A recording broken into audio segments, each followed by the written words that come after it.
Douleur chronique. On parle de douleur chronique lorsque la douleur persiste dans le temps et au-delà de ce qui est habituel pour la cause initiale et que les médicaments classiques n'ont que peu d'efficacité. Pour faire simple, plus j'ai mal, moins je vais bien. Moins je vais bien, plus je vais mal. Parce que, d'une manière générale, on sait que la douleur physique endurée sur une longue période va entraîner une souffrance morale qui va, elle, amoindrir notre résistance à la douleur.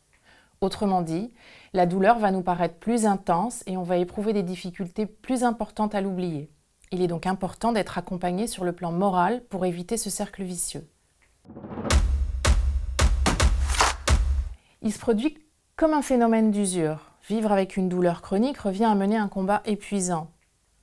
Au bout d'un moment, il faut mobiliser ses forces pour pouvoir continuer de se battre, ce qui sous-entend d'utiliser toute son énergie pour ça, et donc ne plus en avoir, ne plus pouvoir en investir dans d'autres secteurs de ma vie, comme les amis, la famille, bref, ceux qui apportent du bien-être. Après, c'est mathématique. Si je dispense toute mon énergie pour ce combat, sans qu'il ne me rapporte de bien-être, je finis par ne plus avoir d'énergie pour rien et je deviens déprimée. J'ai le sentiment que ma vie se résume à la douleur. Il arrive parfois que des professionnels de santé disent que c'est dans ma tête. Alors, ou bien parce qu'il n'y a rien d'objectivable aux examens, ou parce que la douleur traîne au-delà de ce qui est habituel de constater. C'est toujours désagréable d'entendre ça, car on a alors le sentiment que le professionnel de santé ne nous croit pas, ou qu'il nous prend pour, au choix, un simulateur, une personne douillette, ou même folle. Or, dire que la douleur c'est dans la tête n'est pas totalement faux. C'est un résumé très grossier, mais toujours est-il que la manière dont on vit la douleur dépend d'un très grand nombre de facteurs comme le moment où on la vit, sa durée, ses expériences douloureuses passées, la partie du corps concernée qui peut nous paraître plus fragile, donc générer plus d'anxiété, etc. Autrement dit, si j'ai mal au bras, c'est bien mon bras qui est douloureux, mais peut-être que mon bras n'est pas la cause unique de ma douleur.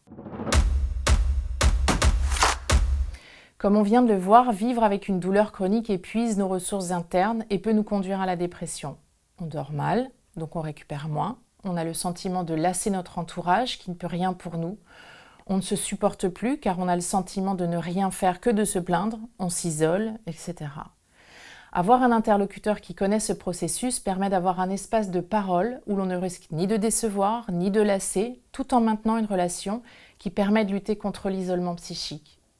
De plus, de nombreux psychologues sont formés à des techniques comme le MDR ou l'hypnose.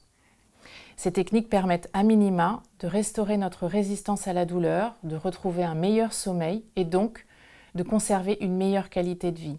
Le psychologue ne fera pas disparaître la douleur, mais vous aidera à ce que cette douleur n'engendre pas une souffrance psychologique.